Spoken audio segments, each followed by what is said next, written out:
حضرت ابو ہریرہ رضی اللہ تعالیٰ عنہ بیان کرتے ہیں، رسول اللہ صلی اللہ علیہ وآلہ وسلم نے فرمایا، اپنے گھروں کو قبرستان نہ بناؤ، کیونکہ جس گھر میں سورہ بقرہ کی تلاوت کی جائے وہاں سے شیطان بھاگ جاتا ہے۔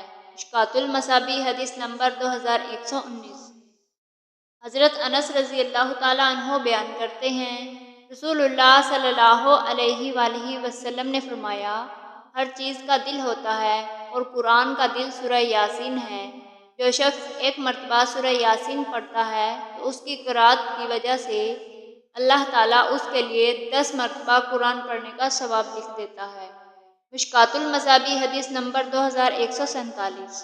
حضرت ابو ہریرہ رضی اللہ تعالیٰ عنہ بیان کرتے ہیں، رسول اللہ صلی اللہ علیہ وآلہ وسلم نے فرمایا، اللہ نے اتنی توجہ سے کسی چیز کو نہیں سنا جتنا اس نے نبی کریم صلی اللہ علیہ وآلہ وسلم کو ترنم کے ساتھ قرآن پڑھتے ہوئے توجہ سے سنا۔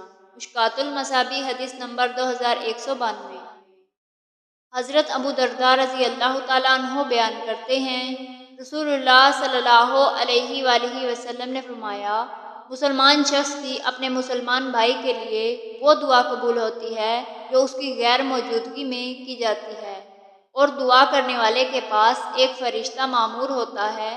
جب وہ اپنے بھائی کے لیے دعائے خیر کرتا ہے تو وہ مامور فرشتہ آمین کہتا ہے اور کہتا ہے، اسی مثل تمہارے لیے بھی ہو۔ مشکوٰۃ المصابیح حدیث نمبر 2228۔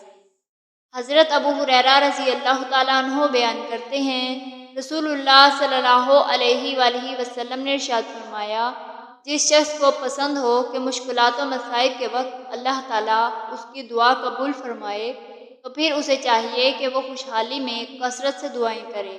مشکوٰۃ المصابیح حدیث نمبر 2240۔